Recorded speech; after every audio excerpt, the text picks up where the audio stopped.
ನಮಸ್ಕಾರ. ಎಲ್ಲರಿಗೂ ಕನ್ನಡತಿ ಅಡುಗೆ ಚಾನಲ್ಗೆ ಸ್ವಾಗತ. ಒಂದು ಸಣ್ಣದ ಆಲೂಗಡ್ಡೆ, ಒಂದು ಮೀಡಿಯಂ ಸೈಜದ ಆಲೂಗಡ್ಡೆ ಅದ್ರಿ. ಇವು ಎರಡೇ ಆಲೂಗಡ್ಡೆ ಉಳಿದಿದ್ದು. ಇಲ್ಲ ದೊಡ್ಡ ಸೈಜದ ಆಲೂಗಡ್ಡೆ ಅದಂದ್ರೆ ಒಂದೇ ಆಲೂಗಡ್ಡೆಯನ್ನು ತಗೋರಿ. ಈಗ ಇದನ್ನ ಸಿಪ್ಪೆಯನ್ನು ತೆಗೆದು ಸಿಪ್ಪೆಯನ್ನು ತೆಗೆದುಬಿಟ್ಟು ತಗೋತೀನಿ ರೀ. ಇವತ್ತು ತುಂಬ ಟೇಸ್ಟಿ ಮತ್ತು ತುಂಬ ಸಿಂಪಲ್ ಆಗಿರುವಂಥ ಮನೆಯಲ್ಲಿರುವ ಬೇಸಿಕ್ ಸಾಮಗ್ರಿಗಳನ್ನ ಬಳಸಿ ಒಂದು ಬೆಳಗಿನ ತಿಂಡಿಯನ್ನು ಮಾಡ್ತಾ ಇದ್ದೀನಿ. ಬೆಳಗ್ಗೆ ಗಡಿಬಿಡಿಯಲ್ಲಿ ಕಡಿಮೆ ಸಮಯದಲ್ಲಿನೇ, ನಮಗೆ ಟೈಮ್ ಇಲ್ಲ ಅಂದರೂ ಒಂದು 10 ನಿಮಿಷದಲ್ಲಿನೇ ನೀವು ಇದನ್ನೇನು ಮಾಡ್ಬೋದು, ರೆಡಿ ಮಾಡ್ಕೋಬೋದು. ನೋಡಿ, ಎರಡು ಆಲೂಗಡ್ಡೆದು ಏನು ಮಾಡ್ಕೊಂಡಿದ್ದೀನಿ, ಸಿಪ್ಪೆನ ತೆಗೆದುಬಿಟ್ಟು ತೊಗೊಂಡಿದ್ದೀನಿ. ಈಗ ಈ ಆಲೂಗಡ್ಡೆಯನ್ನು ತುರಿದ್ಬಿಟ್ಟು ತೊಗೋತೀನಿ ನೋಡಿರಿ. ಮತ್ತು ಇವತ್ತು ಸೋಡಾ ಏನನ್ನು ಬಳಸ್ತೇನೆ ಮಾಡ್ತಾಯಿದ್ದೀನಿ, ಹೆಲ್ದಿಯಾಗಿನೂ ಮಾಡ್ತಾಯಿದ್ದೀನಿ ನೋಡಿರಿ. ನೋಡಿ, ಈಗ ಇದನ್ನೇನು ಮಾಡ್ತಾಯಿದ್ದೀನಿ, ಇಲ್ಲ ನಮ್ಮ ಕಡೆ ದೊಡ್ಡ ಆಲೂಗಡ್ಡೆ ಐತಂದ್ರೆ ನೀವು ಒಂದೇ ಆಲೂಗಡ್ಡೆಯನ್ನು ತೊಗೊರಿ, ಸಾಕಾಗ್ತೈತೆ ನೋಡಿರಿ. ನೋಡಿ, ಈಗ ಇವನ್ನೇನು ಮಾಡ್ತೀನಿ, 2 ಆಲೂಗಡ್ಡೆಯನ್ನು ತುರಿದ್ಬಿಟ್ಟು ತೊಗೋತೀನಿ.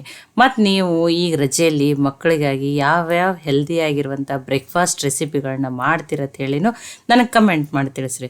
ಬೆಳಗ್ಗೆ ಗಡಿಬಿಡಿಲೇನೋ ಆಗಬೇಕು, ತುಂಬ ನೆನೆಸೋದು, ರುಬ್ಬೋದು, ಫರ್ಮೆಂಟೇಷನ್ ಆ ರೀತಿ ಇರಬಾರ್ದು ನೋಡಿರಿ. ಅಂಥವು ಯಾವ ರೆಸಿಪಿಗಳನ್ನ ನೀವು ಮಾಡ್ತೀರಿ ನಿಮ್ಮ ಮನೆಯಲ್ಲಿ ಅಂತ ಹೇಳಿ ನನಗೆ ಕಮೆಂಟ್ ಮಾಡಿ ತಿಳಿಸ್ರಿ. ಈಗ 2 ಆಲೂಗಡ್ಡೆಯನ್ನು ತುರಿದ್ಬಿಟ್ಟು ತೊಗೊಂಡಿದ್ದೀನಿ. ಈ ಕಪ್ಪಾಗಿ ಬರ್ದತ್ತು ನೀರಿನಲ್ಲಿ ಹಾಕಿ ಇನ್ನೊಂದು 2 ಬಾರಿನೂ ತೊಳೆದ್ಬಿಟ್ಟು ಇದನ್ನೇನು ಮಾಡ್ತೀನಿ ರೀ, ಆಲೂಗಡ್ಡೆಯನ್ನು ತುರಿದಿರೋದನ್ನು ಚಾಣಿಸ್ಬಿಟ್ಟು ತೊಗೋತೀನಿ ನೋಡಿರಿ, ನೀರೆಲ್ಲ ತೆಗೆದ್ಬಿಟ್ಟು. ನೋಡಿ, ಈಗ ಇದನ್ನು ಚಾಣಿಸಿ ನೀರನ್ನೆಲ್ಲ ಕಪ್ಪಾಗಿ ಬರ್ದತ್ತು ಒಂದು 3 ಬಾರಿ ತೊಳೆದ್ಬಿಟ್ಟು ತೊಗೊಂಡಿನಿ ರೀ. ಇದನ್ನ ಅನ್ಕತಕ್ಕ ಸೈಡಿಗೆ ಇಡ್ತೀನಿ. ಇದನ್ನು ನಾನು ಆಮೇಲೆ ಯೂಸ್ ಮಾಡ್ತೀನಿ ನೋಡಿರಿ. ನೋಡಿ, ಇದರೊಳಗಿಂದ ಅರ್ಧ ಅನ್ನ ಈಗ ಈ ಪಾತ್ರೆಗೆ ಹಾಕೋತೀನಿ ನೋಡಿರಿ. ಇನ್ನು ಅರ್ಧ ಅನ್ನ ಆಮೇಲೆ ಬಳಸ್ತೀನಿ ನಾನು. ನೋಡಿ, ಅರ್ಧ ಅನ್ನ ಹಾಕಿದ್ದೀನಿ.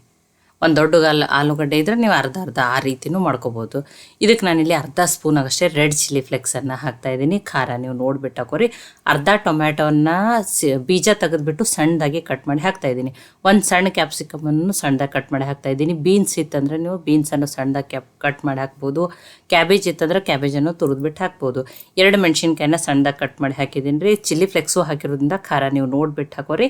ಅರ್ಧ ಕ್ಯಾರೆಟನ್ನು ಸಣ್ಣದಾಗಿ ಕಟ್ ಮಾಡಿ ಹಾಕಿದ್ದೀನಿ. ನೀವು ತುರಿದ್ಬಿಟ್ಟು ಹಾಕೋಬೋದು. ದೊಡ್ಡ ಸ್ಪೂನ್ದಿಂದನೇ 1 ಸ್ಪೂನ್ ಆಗಷ್ಟೇ ಪಿಜ್ಜಾ ಮಿಕ್ಸನ್ನು ಹಾಕ್ತಾಯಿದ್ದೀನಿ. ನಿಮ್ಮ ಕಡೆ ಇದು ಇಲ್ಲ ಅಂದರೆ ಮ್ಯಾಗಿ ಮ್ಯಾಜಿಕ್ ಮಸಾಲ ಅನ್ನೋದ್ರು ಹಾಕ್ರಿ. ಒಂದು ಅರ್ಧ ಸ್ಪೂನ್ ಆಗಷ್ಟೇ ಅರಿಶಿನ ಹಾಕ್ತಾಯಿದ್ದೀನಿ. ರುಚಿಗೆ ತಕ್ಕಷ್ಟು ಉಪ್ಪನ್ನು ಹಾಕ್ತಾಯಿದ್ದೀನಿ. ತೊಳೆದು ಕಟ್ ಮಾಡಿ ಇಟ್ಕೊಂಡಿರುವಂಥ ಕೊತ್ತಂಬರಿ ಸೊಪ್ಪು. ನೋಡಿ, ಈಗ ಇದನ್ನೆಲ್ಲನೂ ಮಿಕ್ಸ್ ಮಾಡ್ಕೊಂಡ್ರಿ. ನೋಡಿ, ಎಲ್ಲ ವೆಜಿಟೇಬಲ್ಸು ಹಾಕಿರುವ ಪಿಜ್ಜಾ ಮಿಕ್ಸು ಉಪ್ಪು ಜೊತೆ ಅರಿಶಿಣದ ಜೊತೆ ಎಲ್ಲ ಚೆನ್ನಾಗಿ ಮಿಕ್ಸ್ ಆಗಲಿ ರೀ. ಈಗ ಮಿಕ್ಸ್ ಆಗಿದೆ, ಇದನ್ನು ಅನ್ಕತಕ್ಕ ಸೈಡಿಗೆ ಇಡ್ತೀನಿ. ಇದನ್ನು ಆಮೇಲೆ ಯೂಸ್ ಮಾಡ್ತೀನಿ. ಮಿಕ್ಸಿ ಜಾರಿಗೆ ನಾನಿಲ್ಲಿ ಅರ್ಧ ಕಪ್ ಆಗಷ್ಟೇ ಸಣ್ಣ ರವೆ, ಉಪ್ಪಿಟ್ಟು ರವೆ, ಏನು ಬಾಂಬೆ ರವೆ ಅಂತ ಕರಿತೀವಲ್ಲ ಅದನ್ನು ತೊಗೊಂಡಿದ್ದೀನಿ ನೋಡಿರಿ.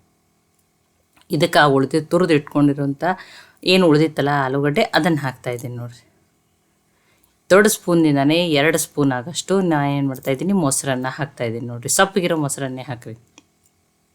ಈಗ ಇದನ್ನು ಫಸ್ಟ್ ಹಾಗೇ ಗ್ರೈಂಡ್ ಮಾಡಿಬಿಟ್ಟು ಆಮೇಲೆ ಸ್ವಲ್ಪನೇ ನೀರನ್ನು ಹಾಕಿಬಿಟ್ಟು ರುಬ್ಕೊಂಡು ತೊಗೋತೀನಿ ನೋಡಿರಿ. ಯಾವ ರೀತಿ ಇರಬೇಕಂತ ಹೇಳಿ ತೋರಿಸ್ತೀನಿ ರೀ. ತುಂಬ ತೆಳುವೂ ಇರಬಾರ್ದು, ತುಂಬ ಗಟ್ಟಿನೂ ಇರಬಾರ್ದು. ಈಗೆಲ್ಲ ತರಕಾರಿಗಳನ್ನ ಏನು ಮಿಕ್ಸ್ ಮಾಡಿಟ್ಟಿದ್ದಲ್ರಿ, ಈಗ ರವೆಯನ್ನು ಏನು ರುಬ್ಕೊಂಡಿದ್ದೀನಿ, ರವೆ, ಆಲೂಗಡ್ಡೆ, ಮೊಸರನ್ನ ಈಗ ಇದಕ್ಕೆ ಹಾಕ್ತಾಯಿದ್ದೀನಿ ನೋಡಿರಿ. ಈಗ ಇದನ್ನು ಮಿಕ್ಸ್ ಮಾಡ್ಕೊಂಡ್ರಿ. ನೋಡಿ, ತುಂಬ ಸಿಂಪಲ್ ಅದ್ರಿ. ಇದಕ್ಕೆ ಸೋಡಾ ಏನು ಬೇಡ, ಹಾಗೇ ಮಾಡ್ಕೋಬೋದು. ಆ ಪಿಜ್ಜಾ ಮಿಕ್ಸ್ದಿಂದ ಫ್ಲೇವರು ತುಂಬಾ ಚೆನ್ನಾಗಿ ಬರ್ತದೆ, ಮಕ್ಕಳಿಗೂ ತುಂಬಾ ಇಷ್ಟ ಆಗ್ತದೆ ರೀ. ಇಲ್ಲ ಪಿಜ್ಜಾ ಮಿಕ್ಸ್ ಇಲ್ಲಾಂದ್ರೆ ನೀವೇನು ಮಾಡಿರಿ, ಮ್ಯಾಗಿ ಮ್ಯಾಜಿಕ್ ಮಸಾಲ ಅನ್ನೋದ್ರು ಹಾಕ್ಬೋದು. ನೋಡಿ, ಈ ರೀತಿ ಇರಬೇಕು ನೋಡಿರಿ. ತುಂಬ ತೆಳುವೂ ಬೇಡ, ತುಂಬ ಗಟ್ಟಿನೂ ಬೇಡ. 2 ರೀತಿ ಮಾಡಿ ತೋರಿಸ್ತೀನಿ ನಿಮಗೆ. ನೋಡಿ, ಆಲ್ರೆಡಿ ಎಣ್ಣೆಯನ್ನು ಕಾಯ್ಲಕ್ಕೆ ಇಟ್ಟಿದ್ದೆ. ಎಣ್ಣೆ ನಡೀತದಂದ್ರೆ ಈ ರೀತಿನೂ ಮಾಡ್ಕೊಬೋದು ನೋಡಿರಿ. ಎಣ್ಣೆಯಲ್ಲಿ ಡೀಪ್ ಫ್ರೈ ಮಾಡಿಬಿಟ್ಟು ತಿನ್ಬೋದು. ತುಂಬ ಟೇಸ್ಟಿಯಾಗಿ ತುಂಬಾ ಚೆನ್ನಾಗಿ ಬರ್ತಾವೆ ರೀ. ನೋಡಿ, ಇಲ್ಲಿ ಸೋಡಾ ಬಳಸಿಲ್ಲ, ಏನೂ ಬಳಸಿಲ್ಲ. ನೋಡಿ, ಈ ರೀತಿ ಲೈಟ್ ಕೆಂಪಗೆ ಆಗೋವರೆಗೂ ಕರೆದ್ಬಿಟ್ಟು ತೊಗೋಬೋದು ನೋಡಿರಿ. ಎಷ್ಟು ಚೆನ್ನಾಗಿ, ಮತ್ತು ಎಣ್ಣೆನೂ ಹಿರ್ಕೊಳ್ಳಲ್ರಿ ಇದು. ನೋಡಿ, ಎಷ್ಟು ಚೆನ್ನಾಗಿ ಬಂದದ. ಇಲ್ಲ ನಮ್ಗೆ ಎಣ್ಣೆ ಬೇಡ, ಹೆಲ್ದಿ ಬೇಕು, ಅತಿ ಕಡಿಮೆ ಎಣ್ಣೆಯಲ್ಲಿ ಅಂದರೆ ನೋಡಿ, ನಾನು ಒಂದೇ 1 ಸ್ಪೂನ್ ಆಗಷ್ಟೇ ಎಣ್ಣೆನ ಹಾಕ್ತಾಯಿದ್ದೀನಿ. ಹಾಕಿಬಿಟ್ಟು ಇದನ್ನು ನೀಟಾಗಿ ಎಲ್ಲ ಕಡೆ ನೋಡಿರಿ ಸ್ಪ್ರೆಡ್ ಮಾಡಿಕೊಂಡು ನೋಡಿ, ಚಿಕ್ಕ ಪ್ಯಾನ್ ಕೇಕ್ ಥರನೂ ಹಾಕೋಬೋದು ನೋಡಿರಿ. ತುಂಬ ಸಿಂಪಲ್ ಅದ್ರಿ. ನೋಡಿ, ಒಂದು ಸ್ವಲ್ಪ ಗ್ಯಾಪ್ ಬಿಟ್ಟು ಹಾಕಿರಿ ನೀವು ಹಾಕೊಂಬಂದೆ. ಮತ್ತು ತುಂಬ ದಪ್ಪಾಗಿ ಹಾಕಿಬಿಡ್ರಿ, ತೆಳುವಾಗಿಯೇ ಹಾಕಿರಿ. ಬೇಗನೇನು ಏನು ಹಾಕ್ಬಿಡ್ತದೆ, ಬೇಯ್ದು ಬಿಡ್ತದೆ ರೀ ಅದು. ತುಂಬ ದಪ್ಪ ಹಾಕಿದ್ರೆ ತಿನ್ನೋಕೆ ಟೇಸ್ಟೂ ಬರೋದಿಲ್ಲ. ನೋಡಿ, ಅಷ್ಟೇ ತೆಳುವಾಗಿ ಹಾಕಿದ್ರೆ ಆ ರವೆಯಿಂದ ಹೊರಗಡೆ ಲೇಯರ್ ಕ್ರಿಸ್ಪಿ, ಆಲೂಗಡ್ಡೆಯಿಂದ ಒಳಗಡೆಯಿಂದ ಸಾಫ್ಟ್ ಇರ್ತದೆ ನೋಡಿರಿ. ನೋಡಿ, ನಾನು ಸ್ವಲ್ಪನೇ ಎಣ್ಣೆಯನ್ನು ಹಾಕಿಬಿಟ್ಟಿದ್ದೀನಿ. ಈಗ ಇದನ್ನು ಮುಚ್ಚಿ ಮೀಡಿಯಮ್ ಫ್ಲೇಮ್ದಲ್ಲಿಟ್ಟನೆ ಒಂದು 2 ನಿಮಿಷ ಬೇಯಿಸ್ಬಿಟ್ಟು ತೊಗೋತೀನಿ ನೋಡಿರಿ. ನೋಡಿ, ಇನ್ನೊಂದು ಸ್ವಲ್ಪ ತಿರುಗಿಬಿಟ್ಟು ಬೇಯಿಸ್ಬಿಟ್ಟು ತೊಗೊಂಡು ನೋಡಿರಿ. ಕಲರ್ನು ನೋಡಿರಿ ಎಷ್ಟು ಚೆನ್ನಾಗಿ ಬಂದೈತಿ. ಹೊರಗಡೆಯಿಂದ ತುಂಬಾ ಕ್ರಿಸ್ಪಿ ಇರ್ತಾವೆ ರೀ. ಹೊಟ್ಟೆ ಎಣ್ಣೆ ಬೇಡ, ನಮಗೆ ಅತಿ ಕಡಿಮೆ ಎಣ್ಣೆಯಲ್ಲಿ ಇರಲಿ ಅಂದ್ರೆ ಈ ರೀತಿ ಮಾಡ್ಕೊರಿ. ಇಲ್ಲ ಎಣ್ಣೆ ನಡೀತದಂದ್ರೆ ನೀವು ಆ ರೀತಿ ಏನು ಮಾಡ್ಬೋದು, ಎಣ್ಣೆಯಲ್ಲಿ ಕರೆದ್ಬಿಟ್ಟು ಡೀಪ್ ಫ್ರೈ ಮಾಡಿಬಿಟ್ಟು ತಿನ್ಬೋದು ನೋಡಿ. ಇದನ್ನು ಬಿಸಿ ಬಿಸಿ ಹಾಗೇ ತಿನ್ಬೋದು, ಯಾವುದೇ ರೀತಿ ಚಟ್ನಿನೂ ಬೇಕಾಗಿಲ್ಲ. ಇಲ್ಲ ಅಂದ್ರೆ ನೀವು ಇದನ್ನು ಸಾಸ್ ಜೊತೆನೂ ಸರ್ವ್ ಮಾಡ್ಬೋದು ನೋಡಿರಿ. ನೋಡಿ ನಾನು ನಿಮಗೆ ಕಟ್ ಮಾಡಿಬಿಟ್ಟು ತೋರಿಸ್ತೀನಿ, ಒಂಚೂರು ಆರ್ಲಿರಿ ಇದನ್ನು. ನೋಡಿರಿ ಎಷ್ಟು ಚೆನ್ನಾಗಿ ಬಂದಾವ. ನಾನು ಡೀಪ್ ಫ್ರೈ ಮಾಡ್ಕೊಂಡಿದ್ದೀನಿ, ಇನ್ನೊಂದು ಮಾಡ್ಕೊಂಡು ಬಿಟ್ಟು ತೋರಿಸಿದ್ದೀನಿ. ಎಷ್ಟು ಕಲರ್ಫುಲ್ಲಾಗಿ ನೋಡಿ. ನಾನು ತುಂಬ ಮತ್ತು ತೆಳು ಹಾಕ್ಕೊಂಡಿನಿ, ದಪ್ಪ ಹಾಕ್ಕೊಂಡಿಲ್ಲ. ಇಲ್ಲಾಂದ್ರೆ ನೀವು ಕಾಯಿ ಚಟ್ನಿ ಜೊತೆ, ಈರುಳ್ಳಿ ಟೊಮ್ಯಾಟೊ ಚಟ್ನಿ ಜೊತೆ, ಸೇಜ್ವಾನ್ ಚಟ್ನಿ ಜೊತೆನೂ ಇದನ್ನು ಸರ್ವ್ ಮಾಡ್ಬೋದು ನೋಡಿರಿ. ನೋಡಿ ಎಷ್ಟು ಚೆನ್ನಾಗಿ ಬಂದಾವ ನೋಡಿರಿ. ಸೋಡಾ ಇಲ್ಲ, ಏನಿಲ್ಲ ನೋಡಿ. ಇದು ಪೂರಿನೂ ಅಲ್ಲ, ಪಕೋಡನೂ ಅಲ್ಲ, ಕಚೋರಿನೂ ಅಲ್ಲ. ಇಲ್ಲ ಅಂದರೆ ಈ ರೀತಿ ಚಿಕ್ಕ ಚಿಕ್ಕ ಪ್ಯಾನ್ ಕೇಕ್ ಥರನೂ ಹಾಕೋರಿ.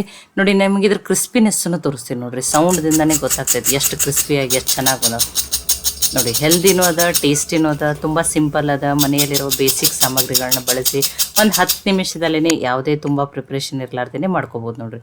ಇದನ್ನೂ ನಿಮಗೆ ಕಟ್ ಮಾಡಿಬಿಟ್ಟು ತೋರಿಸ್ತಾ ಇದ್ದೀನಿ ನೋಡಿರಿ.